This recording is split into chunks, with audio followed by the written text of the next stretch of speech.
सामाजिक न्याय सम्मेलन में पूर्व मुख्यमंत्री दिग्विजय सिंह सहित कई नेता शामिल हुए। हाईकोर्ट की ग्वालियर खंडपीठ में डॉक्टर भीमराव अंबेडकर की प्रतिमा को लगाए जाने को लेकर चल रहे विवाद के बीच ग्वालियर में ओबीसी महासभा, दलित शोषण मुक्ति मंच और गांधीवादी संगम शनिवार को सामाजिक न्याय सम्मेलन का आयोजन किया गया।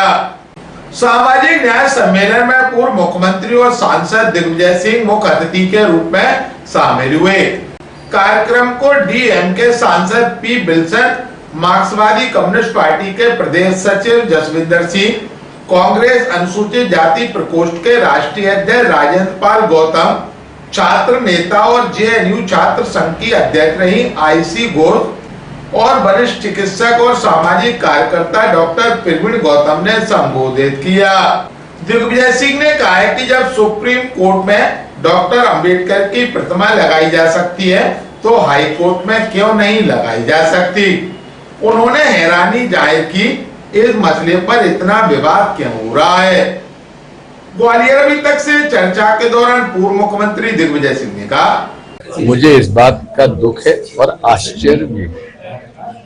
आश्चर्यजनक भी है कि बाबा साहब अंबेडकर ऐसे निर्विवाद व्यक्तित्व को विवादित क्यों बनाया जा रहा है, जब जिनकी प्रतिमा सुप्रीम कोर्ट पे लग सकती है तो हाई कोर्ट में क्यों नहीं लग सकती। मुझे लगा बिल्कुल लगा, कौन रोक रहा है। माननीय उच्च न्यायालय के पास ये मसला है, उनको तत्काल निर्णय करना चाहिए। और जो भावना है, जो बाबा साहब अम्बेडकर के प्रति सम्मान है, जो भारतीय संविधान से ये देश चलता है, उनके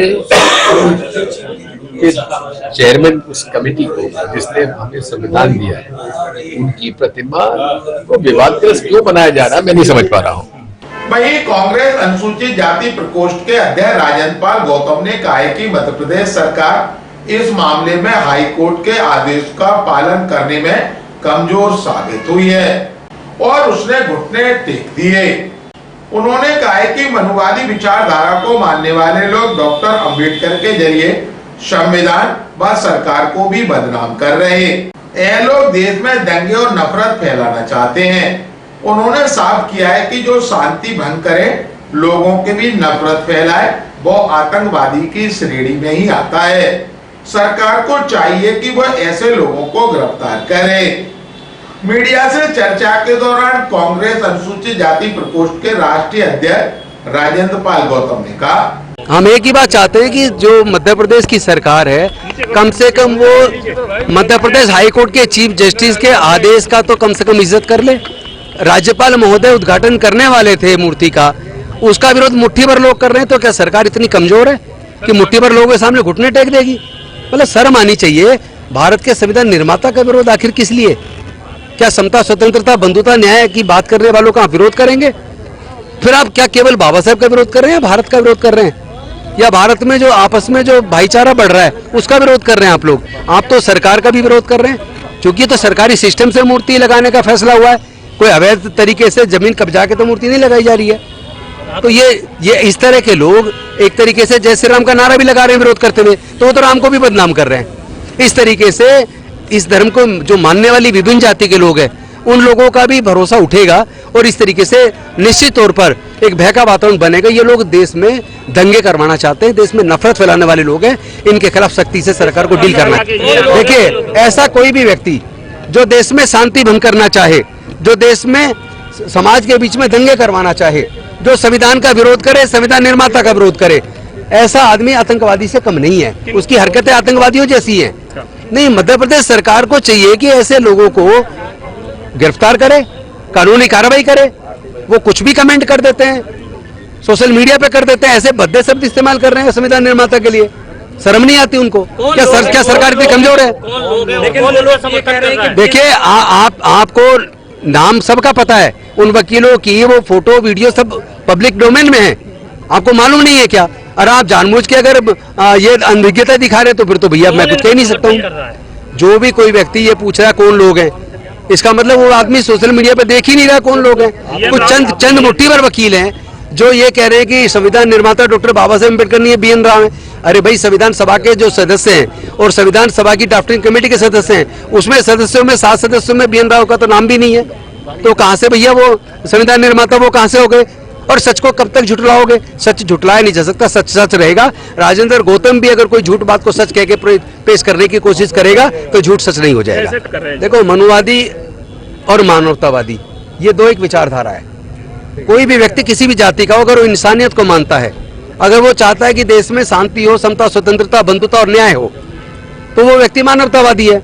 और कोई व्यक्ति चाहता है ऊंच नीच छुआछूत जारी रहे, जाति के नाम पर उत्पीड़न जारी रहे, तो वो व्यक्ति मनुवादी है। वहीं कांग्रेस विधायक फूल सिंह बरैया ने कहा कि लोकतंत्र में विरोध करना जायज है। उन्होंने कहा कि कुछ लोग सोशल मीडिया पर डॉक्टर भीमराव अंबेडकर को गालियां दे रहे हैं, यह गलत है। उन्होंने कहा कि यही लोग यह भ्रामक प्रचार कर रहे हैं कि संविधान BN राव ने लिखा। संविधान की ड्राफ्टिंग कमेटी के सदस्यों में BN राव का कहीं कोई नाम नहीं है। ग्वालियर अभी तक से चर्चा के दौरान कांग्रेस विधायक फूल सिंह बरैया ने कहा, ये हद हो गई है कि लगातार वो एक ही बात कहते जा रहे हैं, लगातार। और अभी तो उन्होंने हद तब कर दी कि स्टैच्यू नहीं लगने देना, ये विरोध करना जायज है। इसको मैं नाजायज नहीं मानता हूँ। संविधान में विरोध करना भी जायज है और ना विरोध करना भी जायज है, लेकिन बाबा साहेब अम्बेडकर को इतनी बुरी गालियां लिख लिख करके डालना देना, ये मैं समझता हूँ कि ये नाजायज है और ये कोई सहन नहीं करेगा। और हद तो तब हो गई, तब उन्होंने RSS के कार्यक्रम में जो हुए लोग हैं RSS के, उन्होंने कहा कि संविधान तो BN राव ने लिखा है। तो BN राव ने संविधान लिखा है तो प्रमाण तो पेश करें। नहीं भाई, BN राव ने अगर संविधान लिखा है तो फिर वो ड्राफ्टिंग कमेटी में नाम नहीं है उनका, वो उनका नाम कहाँ पर है? और ये KV राव साहब हैं, उन्होंने तो कहा है कि ये तो पिता ही नहीं माता। तो मेरा कहने का तात्पर्य ये है कि इस तरह से बाबा साहेब अम्बेडकर को अपमानित करना, वो भी संविधान निर्माता है। संविधान देश की रीढ़ होती है और संविधान का विरोध करना देश का विरोध करने के बराबर है। तो इसलिए हम लोग इसके लिए आज सजग हैं और हम इस लड़ाई को कहीं तक भी लड़ सकते हैं। ये बाबा साहब का अपमान सहन नहीं करेंगे। सामाजिक न्याय सम्मेलन से पूर्व छात्र संघ अध्यक्ष JNU IC घोष ने मीडिया से चर्चा करते हुए कहा है कि यह विचारधारा की लड़ाई है। जो लोग डॉक्टर अंबेडकर की मूर्ति का विरोध कर रहे हैं, वह नहीं चाहते कि दलित पिछड़े वर्ग के लोगों को उनका अधिकार मिले। यह लोग नहीं चाहते कि लोग शिक्षित हों। उन्होंने कहा कि अंबेडकर की प्रतिमा लगाए जाने का विरोध करने वाले लोग RSS से जुड़े हुए हैं। मीडिया से चर्चा के दौरान पूर्व छात्र संघ अध्यक्ष JNU IC घोष ने कहा, कोर्ट के अंदर अगर अम्बेडकर, बाबा साहब अम्बेडकर का मूर्ति रखने की व्यवस्था हो रही है, वो ऐसे लोग हैं जो नहीं चाहते कि बाबा साहब अम्बेडकर की इतिहास को, उनकी कॉन्ट्रीब्यूशन को हमारे देश के लिए, हमारे समाज के लिए पढ़ा जाए। हमारे देश के अंदर पिछड़े वर्ग के जो लोग हैं, जाति है, जनजाति है, उनका क्या इतिहास रहा है, किस तरीके से डिस्क्रिमिनेशन फेस की, हम सबको पता है। संविधान ऐसा उसूल है, संविधान ऐसा स्ट्रक्चर है जिसके खातिर देश के अंदर हर एक इंसान को आज समान अधिकार मिला हुआ है।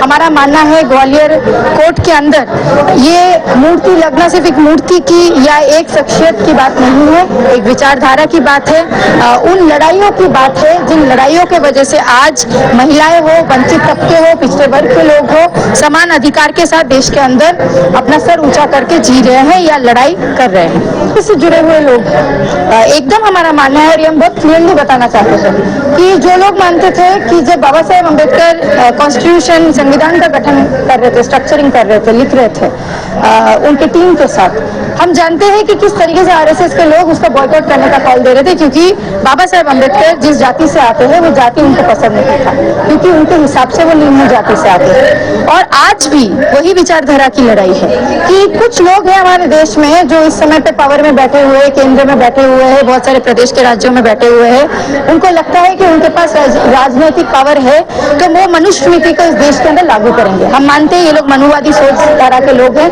जो सांविधानिक अधिकार को छीनने चाहते हैं, उसके जगह पे मनुस्मृति को लागू करना चाहते हैं। तो ये मनुवादी लोगों के और उनके विचारधारा के खिलाफ भी हमारी लड़ाई है।